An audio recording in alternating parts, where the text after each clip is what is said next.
Vamos lá. Boa tarde a todos. Mais uma vez, estamos aqui na live. Meu nome é Pedro Rudige, sou diretor da Ambima e vice-presidente do Fórum de Gestão de Fundos Mútuos. Essa live é a última da série, criada para discutirmos a nova realidade da indústria de fundos por conta das mudanças trazidas pela crise. Nessa série, tratamos diversos assuntos, como os efeitos do isolamento nas assets, o retorno ao trabalho presencial e segurança cibernética. O objetivo desta última live é refletirmos principalmente como será ou já está sendo a nova realidade da indústria de fundos e quais lições podemos tirar da crise. Para esse bate-papo de hoje, nossos convidados são Carlos André, presidente do Fórum de Gestão de Fundos Mútuos e presidente da BBDTVM, Carlos Salamonde, presidente do Fórum de Serviços Fiduciários e diretor de Investment Services and Operations e head do canal institucional do Itaú Unibanco. E o Luiz Crisóstomo, presidente do Fórum de Gestão de Fundos Estruturados e sócio-diretor da Neo Investimentos. Lembrando que vocês que nos assistem podem enviar perguntas e comentários aqui no Workplace a qualquer momento. Muita coisa tem acontecido desde março na indústria de fundos. Tivemos um home office às pressas, mudanças em inúmeros procedimentos, adaptações em operações rotineiras, e hoje temos aqui profissionais com diversas visões da indústria. Carlos André, voltado para a gestão de fundos líquidos 555, Crisóstomo para a gestão de fundos estruturados e o Cais com foco em serviços fiduciários. Para iniciar esse bate-papo, eu queria saber, dentro da área de atuação de cada um de vocês, como foi esse período e quais as principais lições que podem ser tiradas. Antes da resposta de vocês, eu queria também lembrar que a gente tem uma pesquisa para saber a opinião dos participantes que estão nos assistindo. A gente vai mandar um link agora no Workplace e a gente queria muito que vocês participassem, falando qual é a maior lição que a indústria de fundos pode tirar da pandemia, e o link dessa pesquisa vai estar aí no chat para daqui a pouco a gente comentar as respostas de vocês. Então, primeiro, vamos começar pelo Carlos André. Carlos, você podia contar um pouquinho aí do que você viu e vivenciou, por favor? Legal. Bom dia, boa tarde, na verdade. Boa tarde, Pedro. Obrigado à Ambima pelo convite e boa tarde a todos os participantes aqui da live. Eu acho que uma palavra que resume esse período todo, desde final de segunda quinzena de março até hoje, do comportamento da indústria, na parte aí de fundos líquidos, olhando um pouquinho mais o fórum que eu presido dentro da Ambima, foi de realmente surpresas positivas, né? Na verdade, surpreendente e do aspecto positivo. Eu acho que nós tivemos um período inicialmente bastante turbulento. A gente tem que lembrar que todas as casas, as assets, foram obrigadas a se adaptar no que diz respeito ao modo operacional, né, nos seus regimes de contingência, no meio de uma volatilidade, de uma turbulência de mercado, como há muitos anos a gente não via, né? Então foi uma combinação de necessidade de trabalho em regime de contingência no meio de um período de volatilidade exacerbada. E, sem dúvida nenhuma, olhando para trás, o que a gente pode constatar é que a indústria, mais uma vez, mostrou um grau de maturidade, de preparo e de resiliência muito grande. Nós não tivemos nenhuma ocorrência significativa em relação a eventos de caráter, eu acho, operacional, que fossem relevantes, que a gente pudesse ter tido pelo menos conhecimento e registro de uma maneira mais transparente. Nós tivemos um comportamento de toda a indústria dentro dessa necessidade de adaptação para os seus regimes de contingência, eu acho que de uma maneira sensacional, muito exitosa, desde casas independentes de menor porte até as casas maiores, foram capazes de se transformar e se adaptar de uma maneira bastante efetiva, e eu acho que o resultado foi extremamente satisfatório. eu diria, tanto sobre o aspecto operacional, e a gente vai explorar isso um pouquinho mais à frente, como sobre o aspecto de comportamento de mercado e de resultados que vêm sendo entregues, na média, pela indústria nas suas mais diversas estratégias. Bacana. Luiz. Eu concordo com o Carlos, mas antes eu gostaria de agradecer a você, Pedro, a Ambima e a todos aqui que estão participando conosco nessa live. E eu acho que o resultado, o saldo é positivo, né? Os próprios números identificam e mostram isso, né? Se nós compararmos aí junho, fechando um semestre em relação a dezembro, nós vamos perceber que essa indústria permanece, apesar de toda a volatilidade, com 5,5 trilhões de reais em termos de patrimônio líquido. Nós vamos observar que aumentou o número de fundos durante esse período, aumentou o número de gestores e o número de contas, né? Acho que essa é uma sinalização simples, mas ela é indicadora de que a indústria, na verdade, vem atravessando esse momento crítico. E esse momento crítico, eu acho que ele tem duas grandes variáveis importantes, que provavelmente nós vamos estar discutindo. A digitalização, o que levou a isso, dada a necessidade do distanciamento social, como isso afetou o dia a dia dos fundos e afeta de maneira diferente, de certa maneira, fundos líquidos e fundos ilíquidos de alguma forma, mas num contexto geral foi muito positivo em ambos os casos. E em relação ao cenário macroeconômico, que também foi desafiante em relação a uma das maiores volatilidades aí da história do século XX e século XXI, em relação à crise financeira, uma potencial crise financeira que, na verdade, ela não aconteceu, houve uma grande volatilidade, mas uma crise financeira, no conceito de uma crise financeira, ela não aconteceu, e o resultante disso é uma baixa taxa de juros. Então, a perspectiva, o olhar que se tem para a indústria brasileira de fundos é de aplauso, né? No sentido de maturidade, apesar da grande volatilidade, apesar dos grandes desafios, das mudanças nos preços dos ativos, eu diria que nós estamos num ambiente saudável, tanto do ponto de vista da regulação, como do ponto de vista da autorregulação. Eu acho que nós atingimos aí uma perspectiva muito grande de maturidade, o que é um conforto pelos desafios que a gente tem pela frente. Ótimo. Cais. Olá, boa tarde a todo mundo. Obrigado também, Ambima, por esse convite. Uma satisfação estar aqui junto com vocês, podendo dividir aqui algumas ideias. Obrigado a quem está aí nos assistindo. Esperamos poder fazer aqui uma troca de ideias bastante interessante. Puxando esse gancho desse tema aqui inicial, eu vou puxar mais pelo lado de operações. Na verdade, a gente também teve uma necessidade, uma rapidíssima adaptação a essa nova realidade. Quem podia imaginar que em tão pouco tempo a gente fosse migrar para uma situação de home office, onde a gente tivesse que fazer toda a parte operacional, toda essa máquina funcionar à distância. Então, isso era uma coisa que eu arrisco a dizer que talvez fosse inimaginável ano passado. Se alguém pudesse dizer, olha, ano que vem vocês vão rodar aí com altíssimos percentuais de pessoas rodando de home office, todo o processamento, toda a parte de operações de casa, eu acho que totalmente dizer, bom, é impossível, vai dar problema e não vai funcionar. Então, aqui pela ótica de operações, enfim, pegando aí o gancho do Crisóstomo, acho que é um aplauso para a indústria, porque de fato a gente está rodando desde aí início de março, algumas casas um pouco antes, um pouco depois, mas basicamente desde março, rodando as operações todas de casa, e funcionando, certo? Então está tudo funcionando muito bem.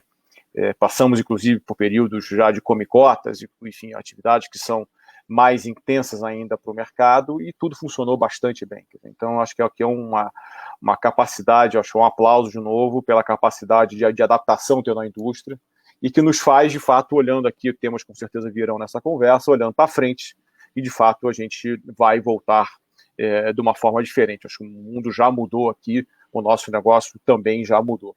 Então a gente tem que, de fato, continuar aqui, já a minha primeira provocação é que a gente continue com coisas que deram certo durante esse período aqui dessa crise, dessa pandemia, que a gente, de fato, perpetue e continue fazendo a experiência melhor dos clientes. Então, aqui comentários iniciais. E também pela ótica comercial, que também é um chapéu meu aqui dentro do banco, pela ótica do canal de investidores nacionais, também tá funcionando muito bem. Quer dizer, é evidente que não tem aquela proximidade das reuniões presenciais, mas tudo está funcionando pelas diversas mídias aqui que a gente possa estar utilizando para estar próximo dos clientes, fazendo negócio, atendendo as suas necessidades, ouvindo o cliente, colocando o cliente de fato no centro e fazendo aqui ter uma boa relação com nossos clientes. Então, é mais nessa linha aqui, Pedro, queria fazer comentários iniciais. Ótimo. Legal. Acho que pegando um dos seus ganchos, e eu acho que um assunto que é de interesse de todos, é que uma das grandes transformações da indústria foi a digitalização, né? Certamente algumas tendências foram aceleradas e essa mudança engloba desde assinatura digital, eletrônica, até realização de assembleia de cotistas.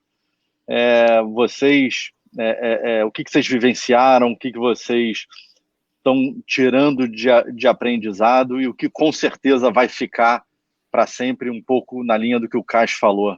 Então, talvez até, Caio, se você pudesse deixa iniciar... eu puxar aqui, sem dúvida. Não, prazer. Eu acho que ótimo tema, Pedro. De fato, é isso aí. A digitalização só veio a melhorar, a ser aprimorada durante esse período. Então, aqui se citou aqui alguns exemplos. Eu queria só elaborar um pouquinho mais. De fato, a gente identificou uma necessidade para não parar a indústria, tá certo? Não parar uma série de operações, uma série de transações. A gente teve que se adaptar e flexibilizar dentro de um nível de governança aceitável aqui, obviamente totalmente escalado dentro da indústria, dentro interna e externa com o mercado, um alinhamento, inclusive a Ambima participou de várias conversas nessa linha, de como é que a gente conseguia fazer a roda continuar a girar, certo, em momentos onde, por exemplo, cartórios, a gente teve uma dificuldade para ter acesso. Então, a indústria não poderia parar. Então, a gente vai obrigado, e acho que as cabeças pensaram de forma muito produtiva, de como flexibilizar e como atender, continuar a atender e dar a velocidade necessária, requerida aqui para as operações. Então, acho que um ponto que você tocou bem nessa questão de documentos e necessidade de firmas reconhecidas e outras coisas mais, que a indústria soube se adaptar sem perder graus de controle ou de governança, mas conseguiu adaptar e dar um passo à frente dessa questão. Então, isso é um ponto bastante relevante. A gente, especificamente, dentro do Itaú Unibanco, era um projeto que já tinha começado, de fato, antes da pandemia, mas a gente intensificou e acho que o timing aqui de entrega foi muito importante, que essa questão da assembleia eletrônica. Então, era uma necessidade, era uma demanda aqui lá dos investidores, onde a gente está democratizando, aumentando a democratização aqui no acesso às assembleias. Vamos pensar que o processo anterior você envolvia deslocamento, você envolvia custo, você tinha que estar num determinado lugar, numa determinada hora e dia, certo? Para fazer um voto dos seus interesses em relação àquele determinado produto, aquele fundo de investimento. E a gente conseguiu implementar, está valendo já desde do mês passado, uma assembleia eletrônica, onde o cotista pode, de forma totalmente digital, acessar pelas plataformas do banco e fazer ali a escolha, a leitura e o seu voto de forma totalmente eletrônica, totalmente digital. Então, isso é mais uma coisa que veio beneficiar, de novo, esse projeto do banco que já estava previsto, já tinha iniciado antes da pandemia, mas ele só ganhou espaço, força e agilidade, a gente entregou agora. Então, acho que isso aqui é mais uma lição que o mercado vai poder continuar a se beneficiar, com certeza, para frente, tá certo? Então, aqui é uma motivação, é um exemplo de uma inovação, de uma transformação feita e que vai ajudar muito a indústria e essa democratização, esse acesso à informação e ao poder de ser ouvido, né, ter a sua voz feita, ouvida aqui dos nossos investidores para aqueles que investem em produtos do Itaú. Então, é mais um exemplo. Pedro, devolvendo para você. Bacana, bacana. Luiz, no caso dos estruturados, você... Não. Vocês estão me ouvindo? Eu te ouço, tá. Pedro. Ok. Tá. Luiz, no caso dos estruturados, tanto da parte negociação de deal, de assembleia, o que o mundo digital já chegou aí no seu dia a dia? Olha, eu acho que foi surpreendente o que aconteceu, né? Porque nós temos algumas, fatiando a sua pergunta, é uma excelente pergunta. Eu acho que os desafios no mundo dos estruturados, e quando a gente está falando dos estruturados aqui, nós estamos falando dos FIPs, né, os fundos de investimento em participação, nós estamos fazendo dos FDICs, os fundos de direito creditórios, e os fundos de investimento imobiliário. Portanto, estamos falando aí de um volume expressivo de recursos da indústria, mais ou menos uns 12% da indústria, como um todo. E nós temos assim dois elementos extremamente importantes que a gente precisa entender o que aconteceu. Primeiro, são produtos que têm uma característica, eles são menos líquidos, né? E a grande discussão do início, quando teve a volatilidade, foi uma discussão sobre como marcar isso, né?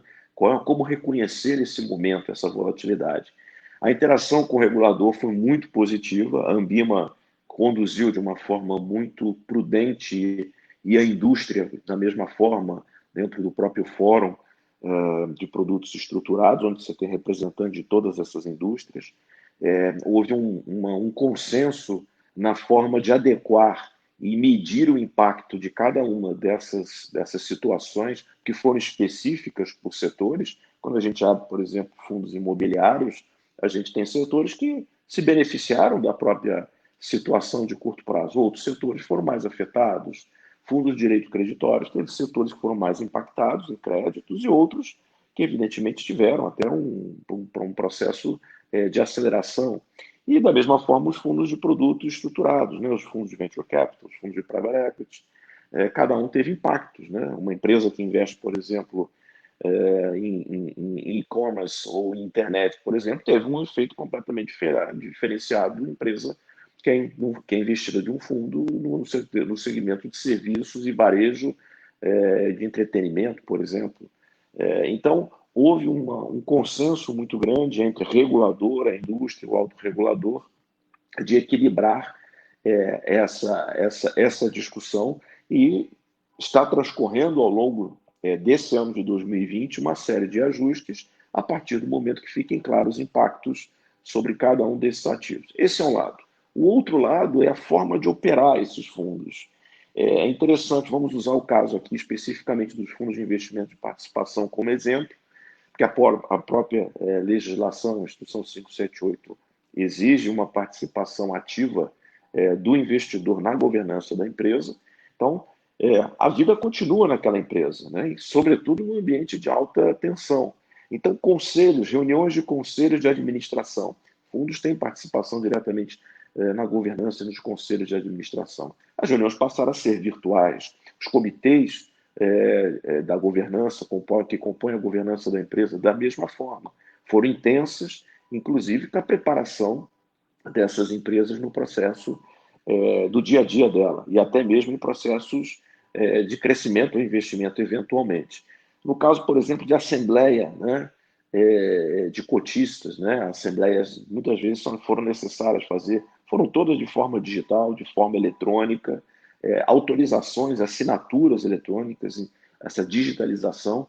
Eu diria que esse momento em relação à governança e à gestão do dia a dia dos fundos, eu acho que foi realmente absolutamente notável o que aconteceu. Ninguém parou de fazer o que estava fazendo em função da questão necessária do distanciamento social. O que, de fato, pode ter alterado ou pode ter atrasado, vamos usar essa palavra assim, são processos um pouco mais específicos, como, por exemplo, diligências operacionais para investimentos, né? Ainda no ambiente dos FIPs, apenas para citar um exemplo, no caso especificamente, muitas vezes alguns investimentos eles têm que ser feitos em loco. Casos específicos de empresas que têm características fabris ou características específicas, regionais, em que muitas vezes é importante para a equipe do fundo estar diretamente atuando. Ou mesmo a parte de diligências especificamente de materiais contábeis, jurídicos, enfim, de caráter específico. Eu acho que essa última parte ela é parcialmente sanada pela própria digitalização dos documentos, né, os acessos a cartórios, isso tudo foi com algum delay, mas foi praticamente possível. E no caso especificamente de algumas diligências específicas, obviamente os atrasos, eu diria que eles são significativos. Ao longo da pandemia tem se verificado um crescimento da indústria, investimentos na indústria, e eu acho que essa perspectiva ela também tem sido possível fazer uma travessia. E detalhe, o Brasil e boa parte do mundo, especialmente o mundo desenvolvido. Então, eu diria também que foi uma travessia, sem dúvida alguma, assustadora no início, mas foi entregue, o resultado foi entregue.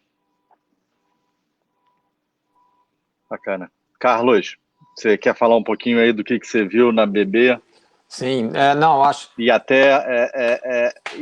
também, Carlos, se vocês participaram de assembleias de empresas investidas, né? Como é que foi isso? Não, eu acho que o que eu gostaria de complementar aqui, acho que o Cássio e o Crisóstomo já colocaram aspectos bem interessantes, mas é que nesse novo mundo pós-pandemia e nesse cenário macroeconômico de juros muito baixos, eu achei interessante também essa intensificação e essa aceleração de soluções digitais e tecnológicas em todos os aspectos, né? Acho que todo o ecossistema da indústria acabou se beneficiando muito mais até do que talvez aí tendo sido prejudicado em alguns aspectos, mas se beneficiando bastante sob a ótica dos próprios gestores, administradores, investidores, regulador e autorregulador, no momento em que eficiência operacional vai ser muito importante para o sucesso dos negócios. Eu acho que nós vamos perceber cada vez mais uma necessidade de ter uma operação que seja o mais leve e eficiente possível, dado que nós estamos já entrando e convivendo num ambiente de concorrência cada vez mais acirrada, em todos os aspectos da atividade de gestão e distribuição de fundos, com taxas de juros mais baixas. Necessariamente, em alguns produtos, você vai ter margens mais comprimidas, além do aspecto concorrencial. Então, eu achei muito interessante o fato de nós termos conseguido, não só na BB DTVM, como também na indústria como um todo, acelerar uma série de processos nos diversos aspectos. O próprio regulador, e no caso da Ambima, como autorregulador, ficou muito claro alguns aspectos que traziam algum tipo de ineficiência, e eu acho que muitas delas, se não foram já endereçadas, ainda o serão daqui para frente. Os próprios gestores, os administradores já perceberam também uma série de frentes em que a gente pode ter aspectos sendo melhorados e digitalizados para proporcionar uma experiência melhor para o usuário final. O caso mencionou a Assembleia Eletrônica, na BB a gente já tinha esse processo implementado há algum tempo, mas eu acho que outros aspectos, sem dúvida nenhuma, vão surgir em prol do investidor.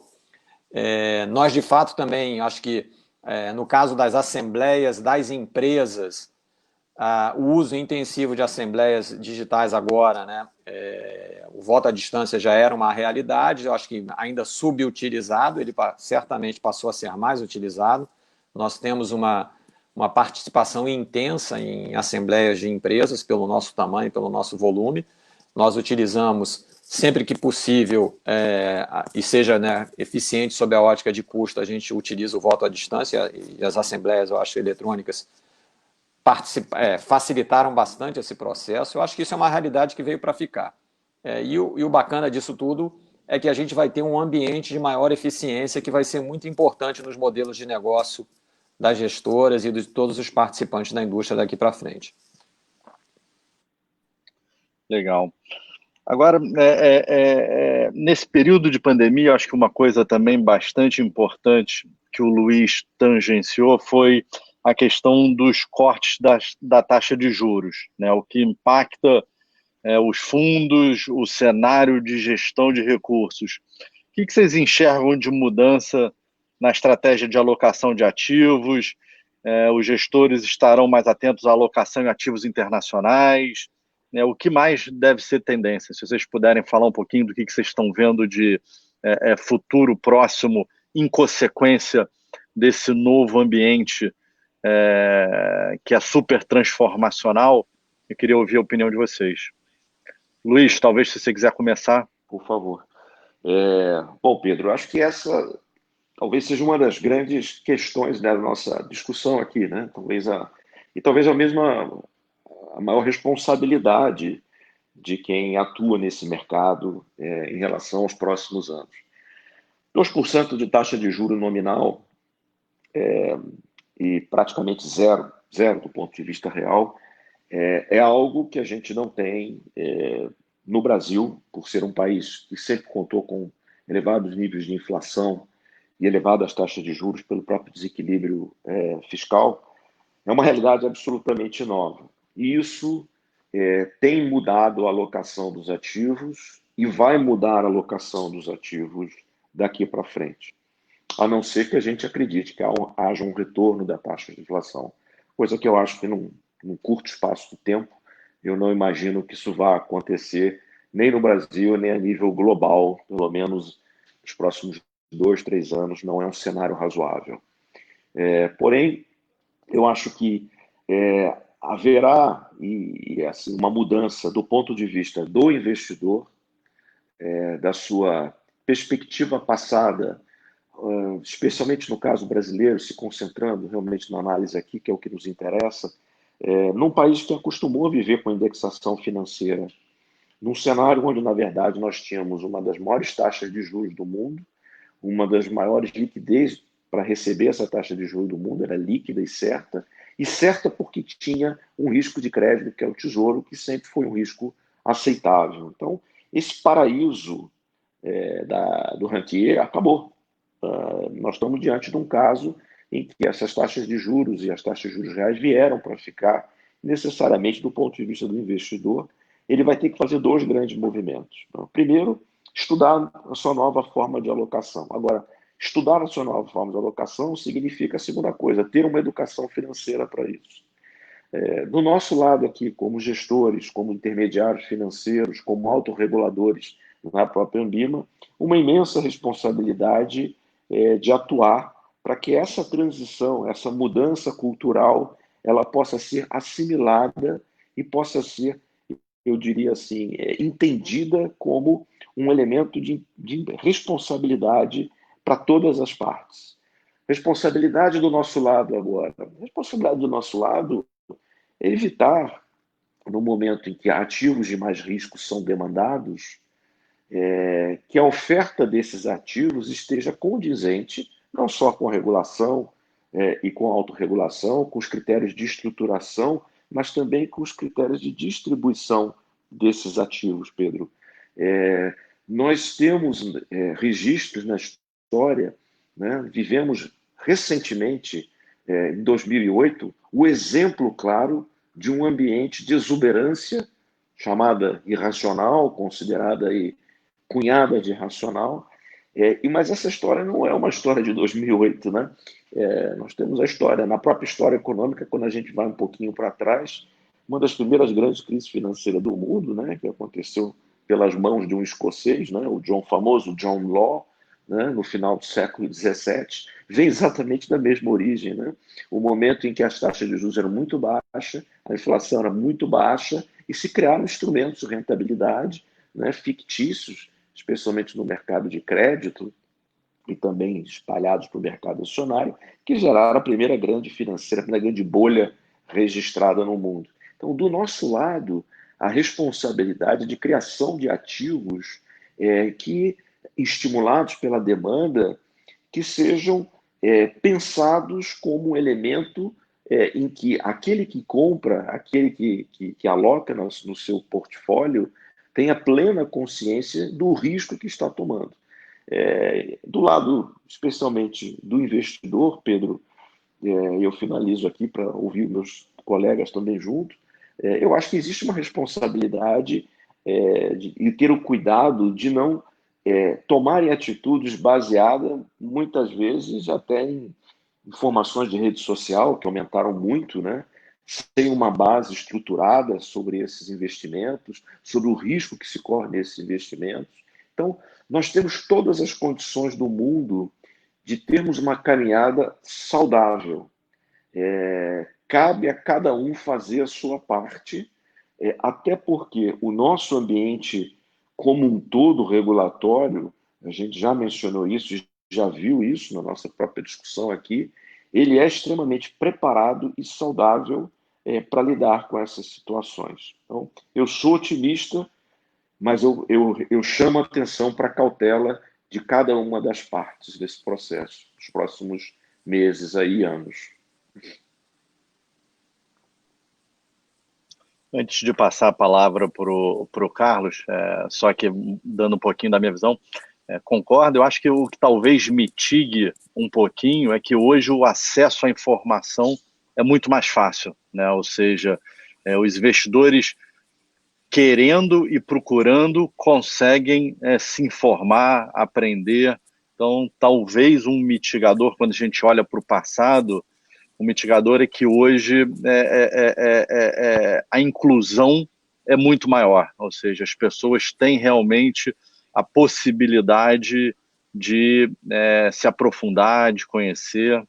Então, é isso. Carlos, qual a sua visão aí desses movimentos recentes? Eu concordo totalmente com a sua observação, a observação do Luiz.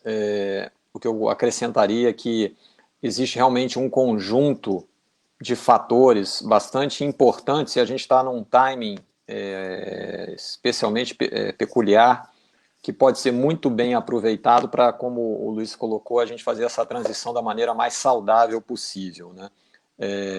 Sob a ótica da indústria de gestão, existe uma preocupação e uma necessidade muito grande que a gente tenha a matéria-prima necessária para construir os portfólios da melhor maneira possível, para oferecer uma solução que de fato seja adequada para os investidores. E aí, o ponto de reflexão que eu acho que fica é o quanto que de capacity, né, de escala do mercado de capitais local nós teremos, e aí eu já faço o gancho com uma necessidade de que nós, como autorreguladores, como indústria, assim como os reguladores, percebam esse momento como sendo um momento importante em que a gente precise implementar aperfeiçoamentos, eu acho, que possam beneficiar o mercado de capitais de uma maneira geral. Por quê? Porque não só sob a ótica dos investidores profissionais, né, nós como responsáveis fiduciários pelos recursos dos nossos clientes, mas também sob a ótica das empresas, a necessidade de acesso a recursos e a capitais é mais importante do que nunca, né? Então é uma obrigação nossa que a gente consiga, de fato, destravar esse mecanismo de mercado de capitais, aperfeiçoar as regras no que diz respeito, por exemplo, aos mercados de crédito privado, que a gente tanto discute aqui no âmbito da Ambima, de ideias e alternativas de aperfeiçoamento. Ou seja, a gente está num momento de transição, de mudança de mix, de canalização de recursos para outras estratégias, em que o mercado de capitais aparece como uma matéria-prima fundamental e que as empresas aparecem como, de fato, demandadoras dos recursos num momento especialmente delicado, né? Estão passando por, muitas delas passando por dificuldades, né? Necessidade de liquidez, precisando superar esse momento de crise. Então, eu acho que tem uma confluência bastante importante de fatores que faz com que essa reflexão ela possa fazer toda a diferença. É possível que eu acho que é uma tendência que a gente tenha, de fato, uma busca por maior diversificação em ativos internacionais. Acho que todos os gestores já estão preparados para isso. Há uma discussão, aí a gente vai ter que refletir sobre a necessidade, eventualmente, de algumas adaptações nas regras para ter um pouco mais de flexibilidade.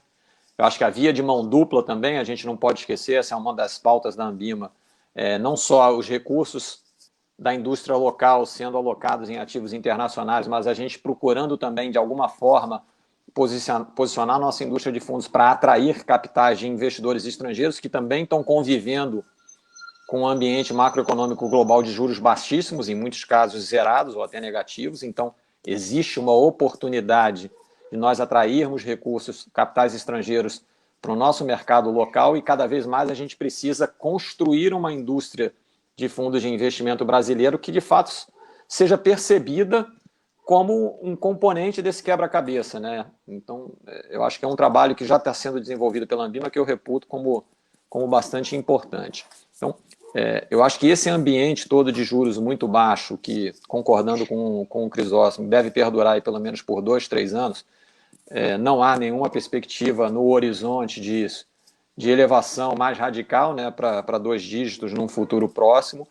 É um catalisador fantástico, tem que ser olhado com responsabilidade. Eu acho que o lado da distribuição vai ter um papel fundamental, acesso à informação de qualidade, responsabilidade na hora do assessoramento.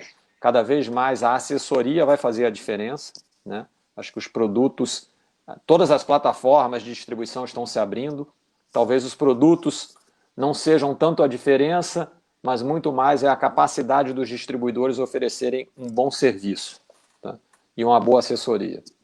E esse ambiente, sem dúvida nenhuma, é o ambiente dos sonhos para essa transformação. Caio, você quer fazer algum comentário? Senão eu já vou te mandar uma outra.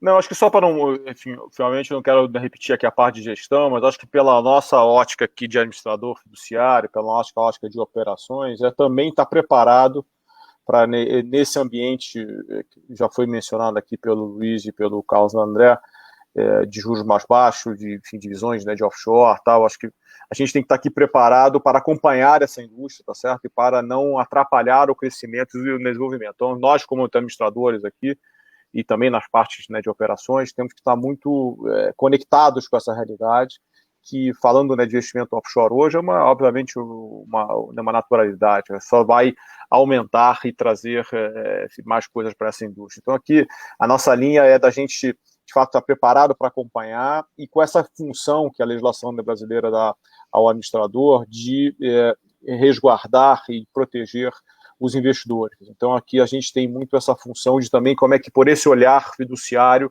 como é que a gente desenvolve esse papel nessa indústria junto com os gestores, enfim, e todos os demais participantes do mercado. Então, é mais nessa linha, só para esse comentário, Nesse pela ponto, eu acho que a gente também está bastante próximo de um marco super relevante, que vai ser a audiência pública da CVM para regulamentar a lei da liberdade econômica, né? Eu acho que tem aí diversos impactos que vão muito na direção também desse novo ambiente. Eu queria ouvir de vocês como vocês estão vendo esse movimento. Caixa, se você puder aproveitar aí e já embalar. Não, deixa eu puxar aqui.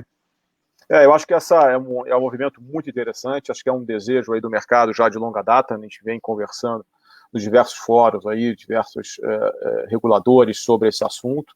E acho que vai trazer aqui uma série de benefícios, de novo, clareza, maior transparência, portanto, para o mercado, das suas atividades, das suas responsabilidades, e talvez tirar um pouco essa visão que o mercado um pouco tem, que o administrador é o responsável por tudo, é aquele que, enfim, paga a conta no final. Acho que não é por aí. Então, na verdade, a gente tem que entender bem a responsabilidade de cada um deles, e essa lei, dentre outras belezas aqui, ela traz essa maior clareza, maior transparência, né, para o mercado. Então eu vejo aqui com muito bons olhos. Eu acho que a gente já tem bastante coisa para discutir, como é que na prática irá funcionar. Certo? Eu não vou roubar aqui os temas todos para deixar até o Luiz e o Carlos André também comentar, mas, de novo, pela ótica do administrador aqui, eu vejo com muito bons olhos essa discussão. De novo, é um pleito antigo, e que a gente acha que vai dar mais um passo importante para o desenvolvimento, né, da nossa indústria, né, de fundos aqui no Brasil. Então, eu estou aqui colaborando, tenho participado aqui de vários fóruns sobre esse tema, e acho que aqui estamos dando um passo muito importante com essa audiência pública, e, enfim, quando essa lei vier aí a mercado. Mas deixa enfim, a parte, né, de gestão para eles comentarem aqui, para não roubar os temas.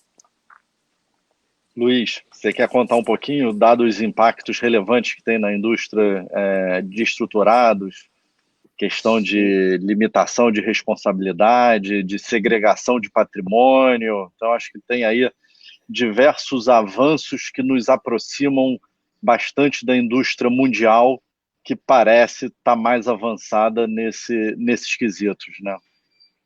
Perfeito, Pedro. Eu concordo plenamente com o Cais e louvo o trabalho que está sendo feito aí pelo Cais, a equipe também, em relação ao esclarecimento e ajuda ao regulador. Há uma grande expectativa, né? Nós dependemos nesse momento, a lei foi um avanço importante, uma demanda antiga. Agora precisamos ter a regulação da CVM, e pela agenda aparentemente teremos aí ao longo desse segundo semestre esse resultado. E, Pedro, você tocou, quer dizer, assim, acho que tem vários assuntos na lei, mas talvez a gente Vamos focar talvez aqui em um ou dois pontos que sejam importantes assim, do ponto de vista de mudança institucional. Eu acho que um dos principais elementos é a gente criar o conceito, né, lá fora a gente chama de limited partner, né, diferente em relação ao general partner, né, e segregar os papéis, deixar muito claro esses papéis.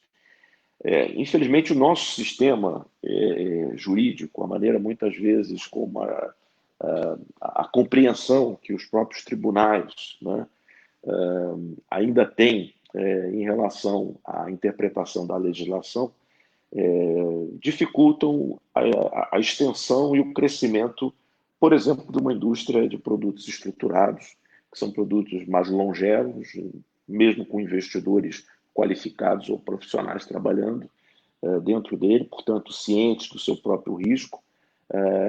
A experiência nos últimos anos mostrou, muitas vezes, uma dificuldade clara de entender o papel do que é um fundo de investimento. Qual é a responsabilidade de um fundo de investimento? Ou até onde vai a responsabilidade do fundo de investimento e do seu cotista, do seu limited partner, como normalmente se cunha no exterior. A ideia de que você possa ver isso já aconteceu em vários casos, em centenas de casos, em momentos em que um problema com um determinado ativo contagie e contamine o próprio cotista, indo além da figura do próprio fundo, onde simplesmente aquele cotista poderia perder todo o seu capital de risco, vamos dizer assim, num investimento que não foi bem sucedido, por qualquer que seja a razão. Quando aquilo extravasa e passa a figura do fundo e contamina, né, além da própria figura daquele CNPJ, vamos dizer assim, isso certamente é um imenso limitador de crescimento para essa indústria.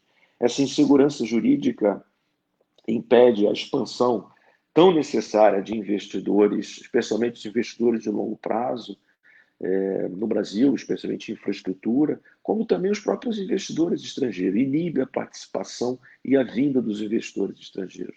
Então, a lei, ela não é milagrosa, como nenhuma outra lei, mas ela cria um ambiente de esclarecimento para os tribunais, né? Ou seja, haverá o que a gente chamaria uma redução do risco jurisdicional, uma maneira mais ampla de chamar a atenção, que é uma demanda necessária e tem que ser casada com o que nós discutimos aqui na sessão anterior, a necessidade de criação de novos ativos e a necessidade de ter o capital privado como protagonista desse processo. Sem o capital privado, sem o investimento privado, será muito difícil a gente escalar um processo de crescimento autossustentável no Brasil. Não há como esperar que o investimento público, com todas as limitações que existem, inclusive pós-pandemia, tenha a capacidade de ser um fator de crescimento. Essa história ela está superada. A base do nosso principal crescimento é privado, é o investidor privado, é essa migração dos recursos que hoje estão parqueados ainda muito em renda fixa, na nossa própria indústria, né, de fundos. O grosso ainda é um pedaço relevante de renda fixa que possa migrar para ativos de mais riscos, para novos fundos, para novas fronteiras, e que com isso a gente tenha um crescimento do investimento. A segurança jurídica aqui é fundamental. E eu acho que a lei, bem regulada, ela vai ao encontro dos nossos objetivos aí, anseios. Eu acho que até também vai estimular mais prestadores de serviço, mais gestores, né? Eu acho que acaba ajudando bastante a indústria a se desenvolver. Então, Carlos, você quer fazer algum comentário? Eu tenho, senão eu tenho uma outra pergunta para você. Mesmo. Eu acho que o ponto central aqui primeiro, é uma discussão que já vem, todos os tópicos, ou a maioria dos tópicos que foram contemplados na lei são tópicos bastante caros à indústria, são pontos que nós já vínhamos discutindo há muito tempo no âmbito da Anbima e com a própria CVM, com o próprio regulador. A expectativa agora é, de fato, como esses aspectos serão regulamentados. No âmbito da Anbima, nós já estamos aí prontos para, assim que divulgada a audiência pública, nós já iniciarmos os trabalhos para apresentarmos nossas sugestões. Eu acho que isso é fundamental. A indústria brasileira vai, de fato, ficar com uma cara muito mais parecida com a indústria existente nos grandes mercados mais desenvolvidos de fundos de investimento. E isso só pode ser positivo, só pode trazer benefício para a nossa indústria. Fica muito mais fácil de você comparar o comportamento e as práticas de uma determinada indústria quando o arcabouço regulatório e as estruturas são similares.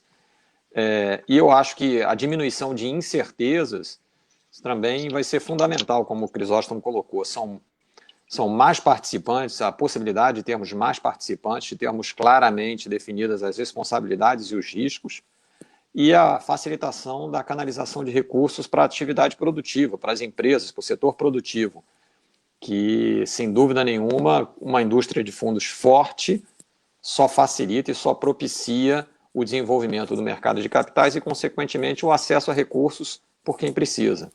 Acho que esse é o pano de fundo e temos uma expectativa muito positiva. Perfeito. Pedro, se você me permitir, eu só queria também, acho que, reforçar esse ponto, que acho que foi muito bem tocado, mas que também essa lei ela vai trazer um maior conforto, pelo menos a expectativa é que traga um maior conforto, que a gente possa ter de volta ao mercado, principalmente no segmento que o Crisóstomo mencionou, de estruturados, um número maior de players, tá certo, participando dessa indústria. Eu acho que também vai ter aqui um salto, certo, na quantidade de participantes que hoje estão de alguma forma retraídos ou até não operando em determinados segmentos. E acho que essa nova legislação vai dar esse conforto. Só vou colocar esse ponto que eu acho que também tem esse ângulo que foi mencionado, mas eu queria reforçar aqui também pela ótica de administração. Perfeito, Caixa. Carlos, a gente recebeu aqui uma pergunta do Frederico Monteiro, mencionando a nossa pesquisa Anbima de raio-x do investidor, onde fundos de investimento não figuram nas primeiras posições quando o brasileiro pensa em produtos de investimento, mesmo sendo uma alternativa simples e acessível. Ao que vocês acham que se deve esse fenômeno? Se você puder começar, e aí depois a gente ouve a opinião dos demais. Pois é, né? Esse é um ponto fundamental, principalmente tomando por base tudo que nós discutimos aqui relacionado à transformação digital que vem ocorrendo na indústria, do desenvolvimento do mercado de capitais de uma maneira geral, do ambiente de juros baixos.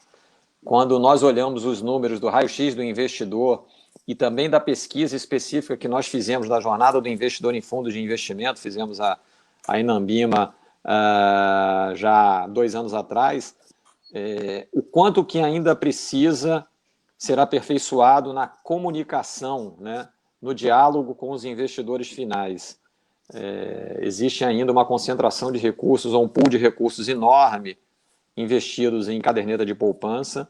Existe toda uma discussão relacionada a suitability, aperfeiçoamento de regras de suitability, a conveniência ou não de fato, termos produtos direcionados especificamente para um determinado público-alvo ou não permitir o acesso a um determinado classe de produtos para um determinado público-alvo, mas principalmente existe um trabalho enorme que precisa ser desenvolvido pelos participantes da indústria numa comunicação adequada com os investidores, para que a gente consiga, de fato, transmitir uma boa mensagem e ressaltar os aspectos positivos e os atributos interessantes que o fundo de investimento oferece para o investidor final.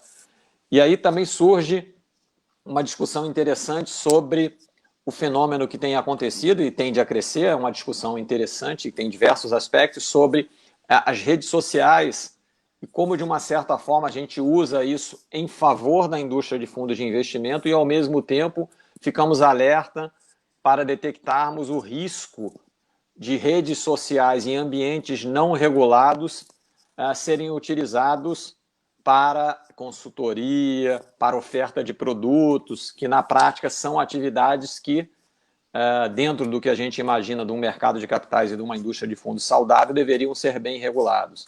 Então, eu acho que esse ambiente está muito rico para que a gente desenvolva um trabalho de aproximação, de esclarecimento e de comunicação com o investidor final, para que a gente consiga ser percebido, como indústria de fundos, como uma indústria que oferece soluções, né? Que a gente saia um pouco de um trabalho que muitas vezes nós desenvolvemos na associação, que é olhando para dentro, e que a gente consiga, de fato, olhar para fora.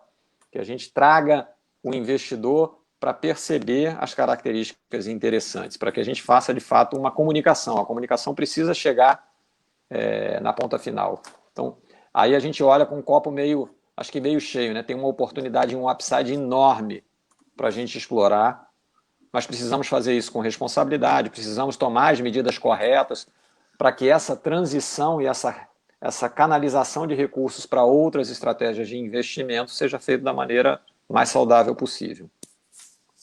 Perfeito. Aí eu queria fazer um link para o Luiz, que eu acho que é um tema caro a ele, a questão da educação, né, Luiz? Como que isso casa com conhecimento, com entendimento correto da estrutura de fundos, da solução fundos? Bom, eu acho que é central, Pedro. Eu acho que... E aí eu sou otimista, muito otimista também, além de tudo que a gente tem dito aqui, que eu acho que é uma visão que nós estamos trazendo positiva de tudo que a gente está vivendo, mas eu acho que existe uma necessidade crescente do investimento na educação. Quer dizer, nós sabemos financeira, nós sabemos as dificuldades que nós temos no sistema educacional brasileiro, agora nesse momento que nós estamos aqui falando. Nós privilegiados aqui temos internet, temos um celular, temos um computador, temos uma banda larga, mas existem pessoas nesse momento, especialmente no nosso ensino fundamental, que não conseguem acessar aulas, e mesmo em universidades ou universidades públicas. Eu acho que essa combinação que nós temos aqui da evolução do próprio aspecto tecnológico, seja nas redes sociais e na ampliação do acesso, da acessibilidade à banda larga, ela tem que ser profundamente explorada na questão da educação financeira. A educação financeira não é apenas o quesito de que quando você entra numa universidade ou quando você tem uma poupança disponível, quando você começa a trabalhar, você começa a ter interesse em ser educado financeiramente. Não. A educação financeira perpassa a sua formação, a sua educação, a sua visão de poder, né? Poupar, né? A discussão própria da previdência, quando a previdência coloca você a perspectiva do futuro, da gente pensar no futuro, de trazer o futuro para hoje, ela se junta à necessidade da educação.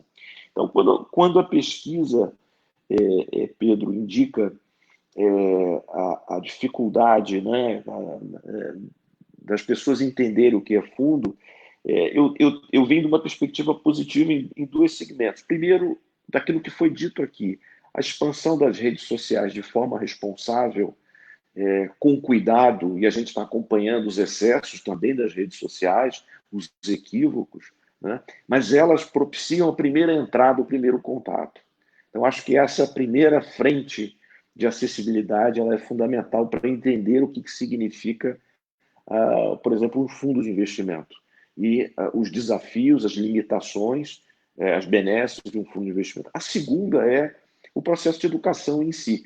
E a educação ela passa de duas maneiras. Ela passa diretamente para aquele que atua no mercado, né? E nós vemos fazendo isso aqui na Ambima com a certificação há muitos anos. A certificação tem décadas, né? Tem mais de década, né? Onde a gente vem formando os nossos próprios quadros, responsabilizando instituições e indivíduos diretamente naquilo que eles entendem, naquilo que eles vendem, naquilo que eles estruturam, para que exatamente reduza esse gap de entendimento. Esse é um lado fundamental e que tem que ser continuado.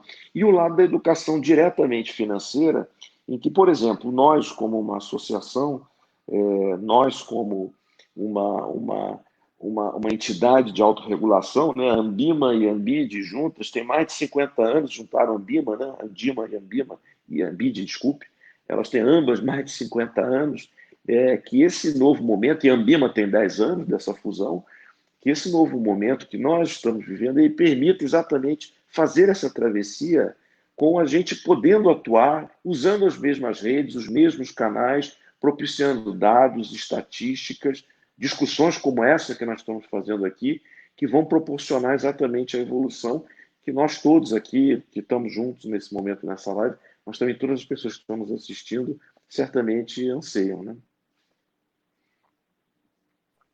Perfeito. Cais, deixa eu te perguntar uma coisa sobre um assunto que está bastante em voga, e sei que vocês aí no Itaú também levantam essa bandeira, a questão do ESG. O que você tem sentido, o que você tem ouvido dos investidores, o que você tem visto de produtos?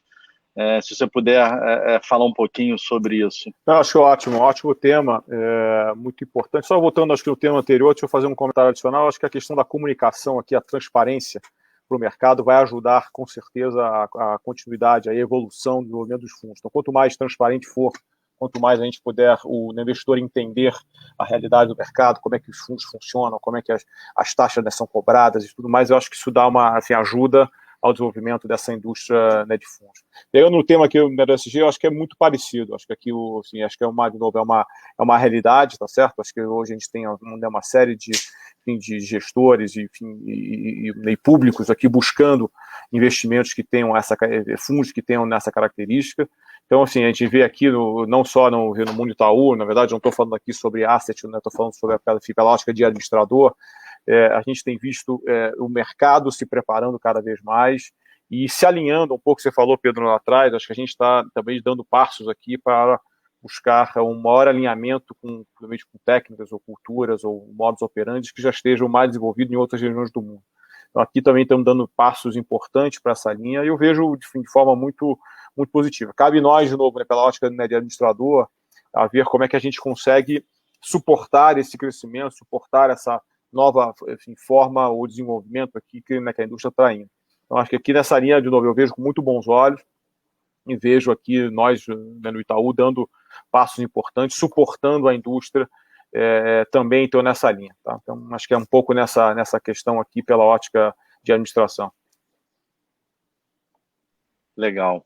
Vamos dar uma olhada na pesquisa que a gente fez com os participantes. Vão surgir aqui algumas palavras e aí a gente comenta um pouquinho o que o pessoal achou que foi a maior lição. E aí a gente pode comentar algumas coisas. Alguns deles a gente até já comentou, né? Processos digitalizados, adaptação. Se vocês puderem rapidamente falar sobre home office e psicológico, né? O que vocês sentiram aí nas organizações de vocês, como é que foi esse processo, dado que a gente tem casas enormes como o BB Itaú e casa um pouquinho menor como o NEL, como é que foi aí o processo de vocês? Eu acho que realmente foi interessante, né, o quanto que todos nós tivemos que nos preocupar com o engajamento das equipes e o suporte emocional e psicológico, principalmente no primeiro momento, porque não só tinha o distanciamento, como toda a ansiedade provocada pelo medo da própria pandemia, né, propriamente dito. Então, eu achei muito interessante o fato que, em alguns aspectos, o distanciamento propiciou uma maior aproximação, por mais contraditório que possa parecer, porque nós, acho que no caso do CAS deve ser semelhante, que temos equipes numerosas, a gente passou a usar mais as ferramentas digitais e, de uma certa forma, passou a ter oportunidade de falar por um público maior com mais frequência. Então, e a cuidar mais disso, né? Ou seja, você ter um pouco...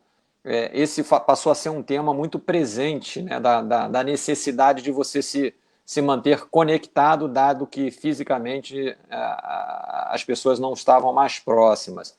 Então, eu acho que esse aspecto trouxe realmente uma peculiaridade bastante interessante para esse momento. Não, concordando aqui, acho que é impressionante um pouco, né, que eu falei lá bem no início, a questão da adaptação foi muito rápida, certo? E eu acho que o home office veio veio com avançar aqui, trazer uma nova possibilidade desse novo normal, tá certo? Acho que vai passar aqui, de fato, essa questão do home office. Então, a gente, nessa linha, a gente parece mais próximo, apesar de mais distante fisicamente, né?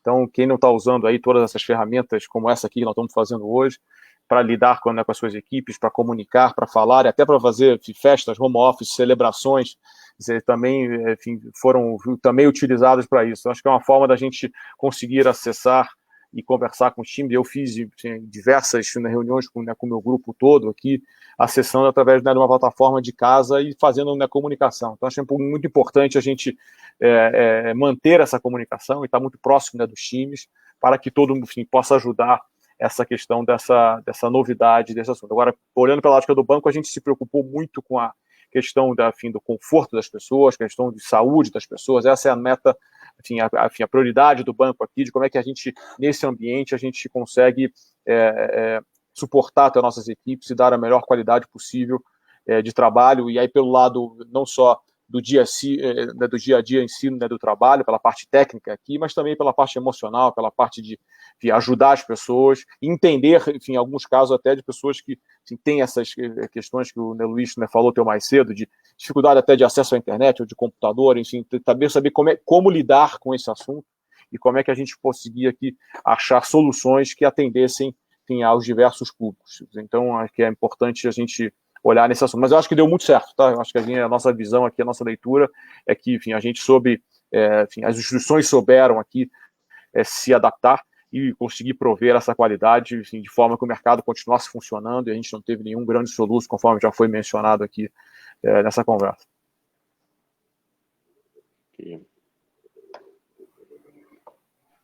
E você já tem alguma previsão de volta? Tanto os três já têm algum plano? Por enquanto é aguardar? Como é que está internamente essas discussões ou esses planejamentos? Bom, posso começar aqui. Desculpa, vai lá, Luiz. Não, vai lá, eu terminei a outra. Vai lá, você. Vai, cara.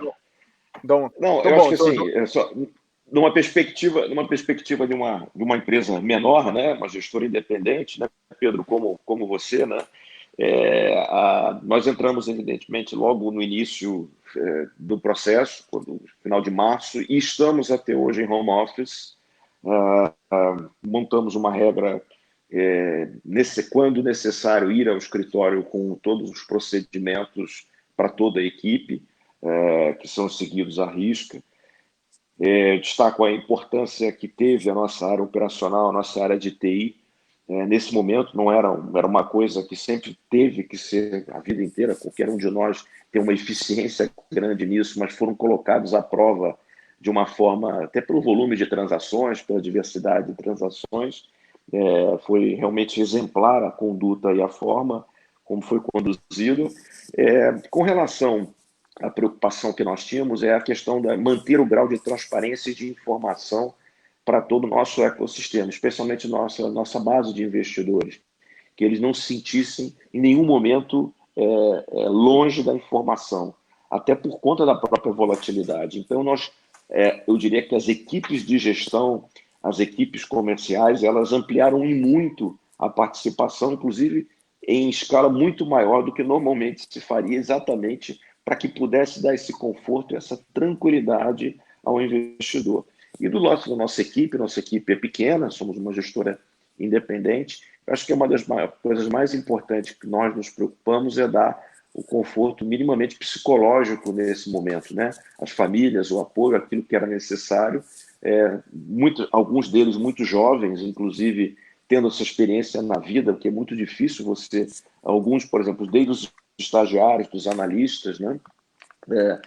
Que estavam vivendo essa realidade, né, pela primeira vez, dar essa tranquilidade e, de alguma maneira, a gente circula internamente, eu diria assim, pesquisas internas nossas, para que a gente entenda o grau de satisfação, o grau de ansiedade, o grau de desejo de cada um deles, para que a gente possa, de alguma maneira, construir, quando for possível, de forma segura, as equipes retomarem a uma vida que eu não sei se é exatamente a mesma, mas de alguma maneira equilibrada. Então, Pedro, perspectiva de um pequeno aqui.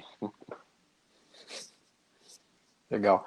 Eu acho até o que eu falo é que parece contraditório, mas planejar a volta está sendo muito mais complicado do que a gente, na Sem prática, dúvida. implementar o distanciamento e o home office, né? Então, Exato. acho que o ponto fundamental, no nosso caso, é que a gente, de fato, esteja preparado, né? Então, a gente ainda não, estamos todos praticamente com pouquíssimas pessoas indo ao escritório, na verdade, bastante esporadicamente, mas temos certeza, o que a gente quer é ter certeza de que a gente vai olhar todos os aspectos e vai procurar endereçar da melhor forma possível todos os aspectos para propiciar uma maior segurança e maior conforto dentro dessa nova realidade para os nossos colaboradores. Então, a hora de você, de fato, iniciar esse plano mais estruturado de volta, a gente não tem ainda uma visão clara se vai ser mais próximo ou mais distante, mas o que a gente quer é ter certeza de que a gente cobriu todos os aspectos, né? Dentro do nosso alcance, digamos assim. Então, acho que é por aí. Não vou repetir aqui, acho que concordando aqui com o Luiz e com o Carlos André, a gente também está sem essa pressa no sentido de ter que voltar rápido. Acho que aqui o driver aqui primordial é a segurança das pessoas, a segurança dos processos, é ter certeza que a gente olhou, exatamente como disse o Carlos André agora, por todos os ângulos, e não vejo assim um estalo de dedo, olha, amanhã volta todo mundo para o banco. Acho que isso não vai acontecer, certo? As coisas já tem áreas que já estão voltando, que já voltaram antes por necessidades de clientes, por necessidades dos seus negócios do dia a dia, tem áreas que estão funcionando absolutamente confortável da forma como está, então podem esperar um pouco mais, e quando voltar, o que eu acho que eu arrisco a dizer aqui, que pelo menos nos negócios onde hoje eu sou responsável, a gente não vai voltar da mesma forma. Então, de fato, vamos voltar diferente. Então, acho que já é uma realidade, a gente já está fazendo planos para, quando a gente for tomar a seleção e estiver coberto, voltar de uma forma diferente. Portanto, eu acho que o home office continua aqui fazendo parte da nossa realidade e vai continuar para frente. Só a preocupação do banco aqui é, vamos olhar por todos os ângulos, vamos ter muita segurança. A prioridade, de fato, é a segurança das pessoas, é a saúde das pessoas, e assim vamos voltar no formato correto. Acho que é por aí, só para não repetir. Bacana, legal. Pessoal, a gente está chegando aqui no final da nossa live. Queria deixar aí o espaço aberto para as considerações finais. Então, Carlos, se quiser começar fazendo um resumo aí do que você viu e está vendo. Obrigado, Pedro. Eu queria agradecer a participação aí de todos. Eu acho que o resumo aqui é que nós estamos passando por uma transformação, na verdade, uma transformação acelerada. Muitos de nós certamente imaginávamos que em algum momento nós íamos atingir esse momento, né, de juros ultra baixos, com transformações digitais afetando o nosso negócio de alguma maneira, com maior inserção em mercados globais, e o que a gente está vivenciando agora é essa realidade acontecendo ao mesmo tempo e numa velocidade muito maior do que a gente originalmente previa. Eu acho que a mensagem aqui é que a indústria de fundos ela tem se mostrado extremamente bem-sucedida nessa trajetória. Existem pontos de alerta lá na frente, nos seus diversos aspectos relacionados à distribuição, gestão, acesso a mercados, regulação, autorregulação, e a gente precisa estar atento para que nós tenhamos, no final dessa transformação acelerada, o melhor resultado possível para o país, no que diz respeito ao desenvolvimento dos mercados financeiros e de capitais, para a indústria nos seus mais diversos participantes, e, em última instância, para os investidores, que são a nossa razão de viver aqui. Então, esse eu acho que é o meu recado para todos.